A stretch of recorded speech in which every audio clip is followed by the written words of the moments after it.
Hey, sports fans, Larry Eater, Run Blog Run. And this is a conversation with Larry. And get your notebooks out. There's going to be a test after this.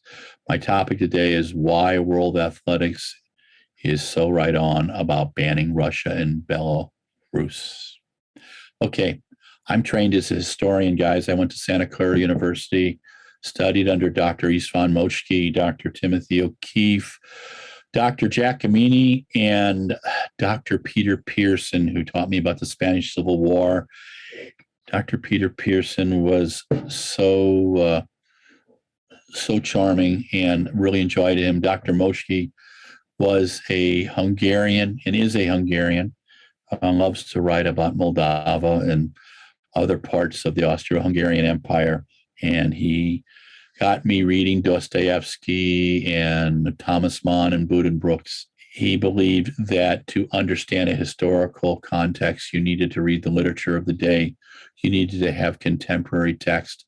These professors continue to teach me how to tell bullshit from facts. I learned my biggest lessons with that from Dr. or Mr. Rich Grauer at DeSmet as a freshman at DeSmet in 1972. And then I had Steve Prevett, who taught me history at Bellarmine in my junior year, and started me reading Barbara Tuchman, who I believe still is the most underrated American historian ever. Her books, Guns of August and The Proud Tower, should be read by every American. Guns of August should be read by everybody now. Guns of August is about the beginnings of World War I and how stupid the Kaiser was listening to his general staff, who told him that he could not stop the war machine, which he could have done.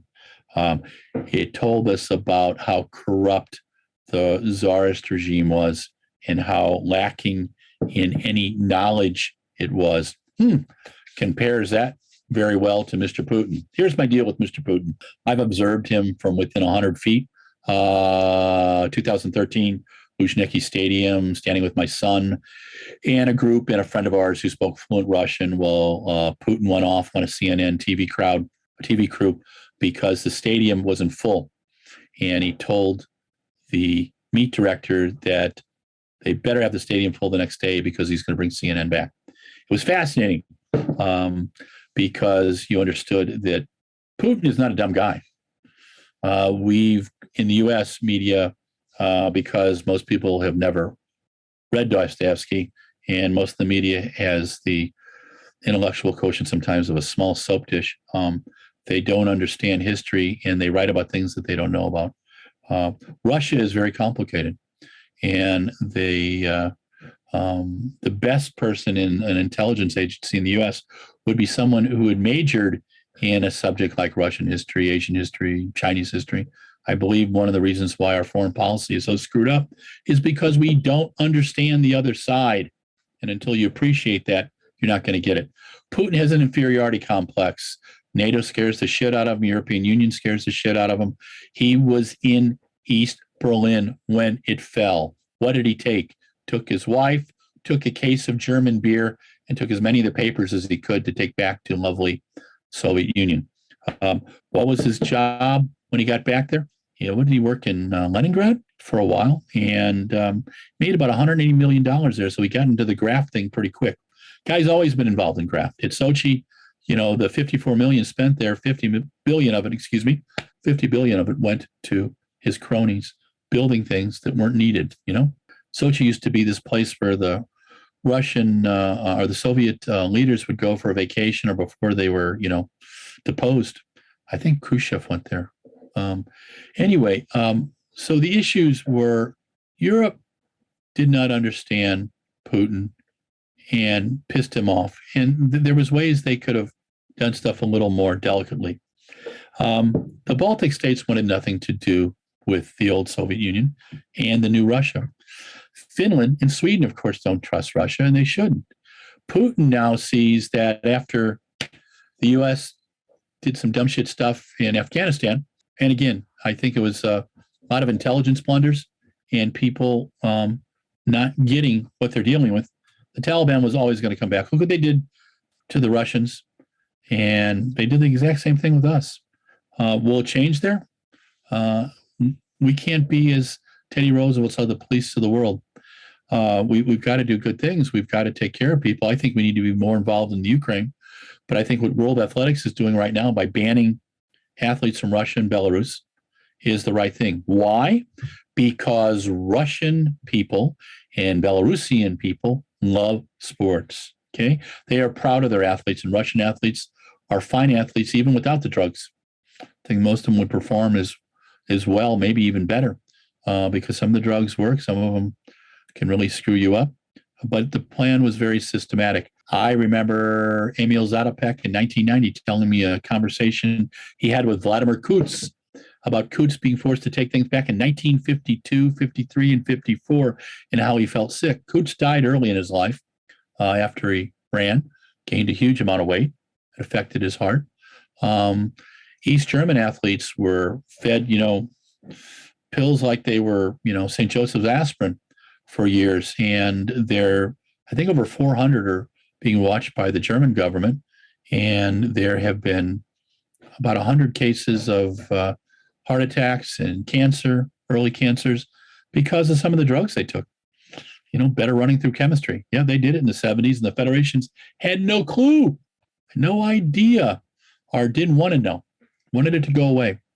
Well, doping's never going to go away.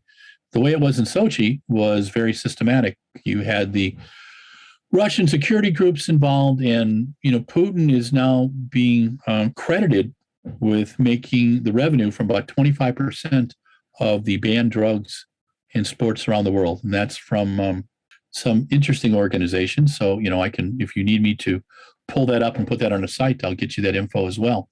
But Putin is a bad man, but Putin is also a huge inferiority complex. He's wiped out virtually everybody who could shoot him or poison him or take over in Russia. It's not like the good old days, in the Soviet Union, when, a guy would croak because his heart was full and he didn't have good American medicine, or he was supposed. I don't know how they're going to replace Putin, and that's scary. But the country has the economic power of Holland, but the nuclear weapons of, 6,000 nuclear weapons, more than anybody in the world. And it's scary. And this man doesn't have his finger on the button. It's very similar to the U.S. system, where if Putin says, let's nuke, all the generals have to say, let's nuke. And I'm not sure they all will. There'll be someone in there to stop, because it stopped every other time. We've had 2 or 3 incidents over the last 40 years. One was a Soviet submarine captain who thought he was getting a bad message and refused to fire missiles during the Cuban Missile Crisis. He died a couple years ago. There was a time during the Nixon administration when we thought we were being attacked, and the U.S. figured out that it was a screw-up, even though the little ABM things opened up. And I think there was something about 10 years ago, too. So stuff happens. Read the book Failsafe, a wonderful book from the 60s. Yeah, reading books printed on paper is a good thing. You can go to a library.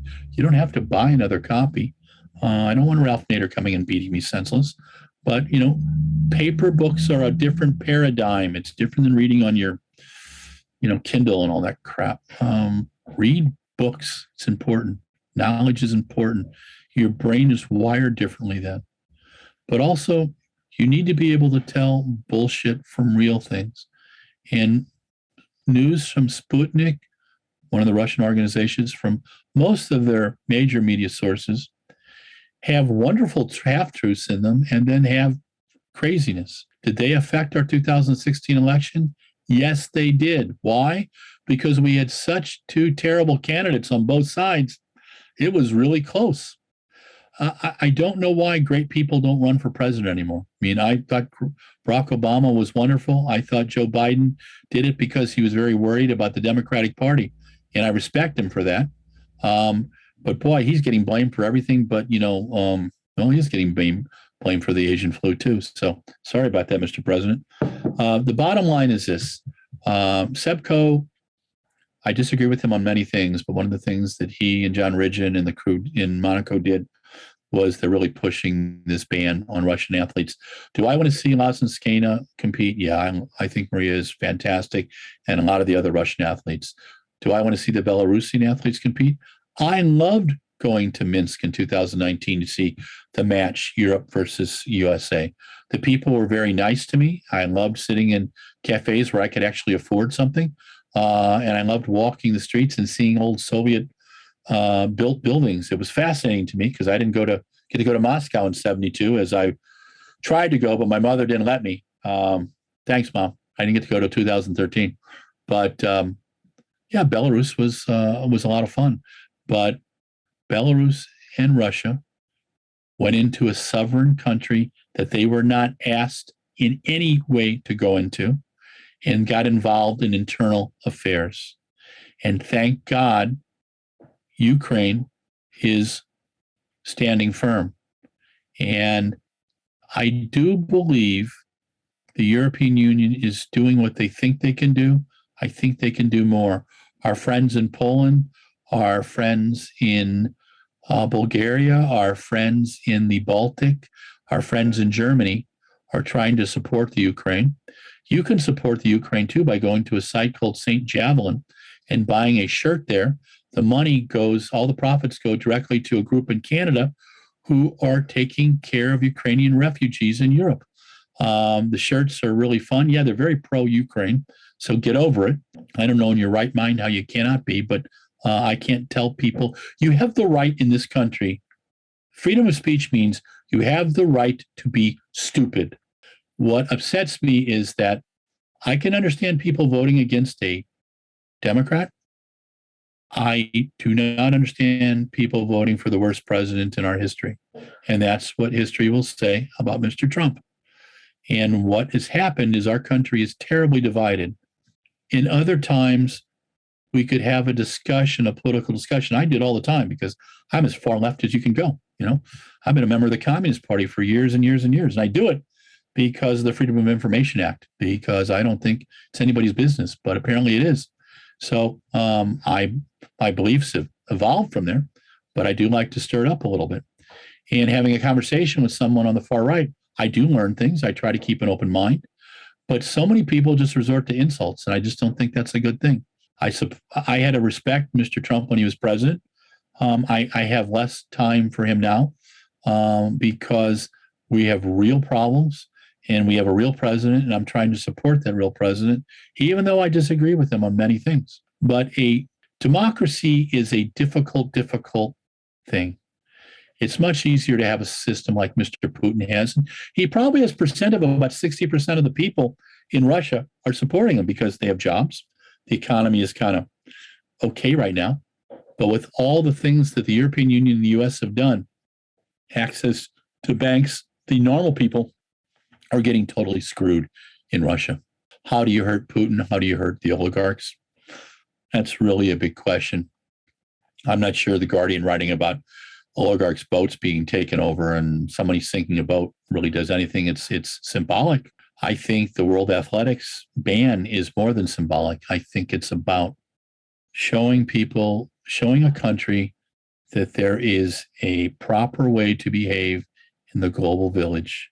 And if you don't behave properly, then you need to be spanked. And World Athletics is spanking Mr. Putin and saying, your athletes aren't going to get a lot of medals anymore because guess what? We're not going to let them compete anywhere. And that's going to drive the normal Russian who knows they're seeing bullshit on TV every day, knows that when they can't say war and calling it a police action is bullshit. These aren't dumb people. These are well-read, literate people who can tell BS from the truth. Thank God. Russia's a lovely country. I enjoyed Moscow immensely. I would love to visit Russia more, but I won't go there now when they're invading Ukraine. I won't go there now. I won't go into Belarus now when it's invading Ukraine. Ukraine is a sovereign country. Hell, it's older than Russia.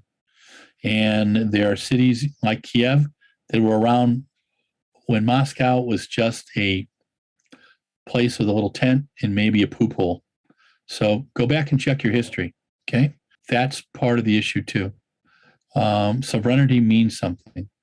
They weren't asked to come in there except by some knuckleheads and whatever they call that area, Donbass. And it sounds like Zelensky's going to try to meet halfway. I hope he does. Putin's going to do everything he can to save face. I just hope that Mr. Coe and Mr. Ridgen stay firm. And World Athletics, if the other sports whip out, should continue to ban Russia and Belarus from competition at any level, in any country, in track and field around the world. Okay, that is my rant for this one. If you don't like it, send me an email at runblogrun@gmail.com and say, Larry Eater, you're smoking the crack pipe once again. Tell me why, and I'll respond to them. Okay? Thanks to Mike Deering for managing all this stuff. And he's our creative and production manager at The Shoe Addicts. The Shoe Addicts manages the video and a lot of the creative for RunBlogRun. And we are most grateful. Stay safe, run, jump, and throw today. Tell someone that you love them today. Okay? All right. Be good. Sports fans, this is addendum to Larry's conversation with Larry about why World Cup is so right in banning Russia and Belarus. I use the Russian pronunciation Kiev instead of Kyiv, which is the Ukrainian pronunciation of their major capital city. And my apologies. Kiev has been in the vernacular for such a long time.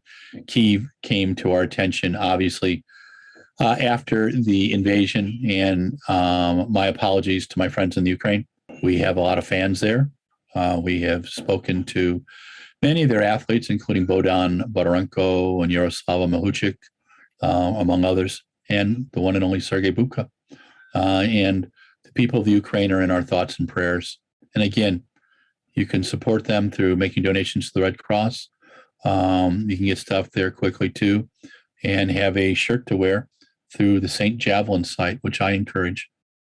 And I'm getting one of their shirts this week, and I'll be wearing that in an upcoming conversation with Larry. Okay?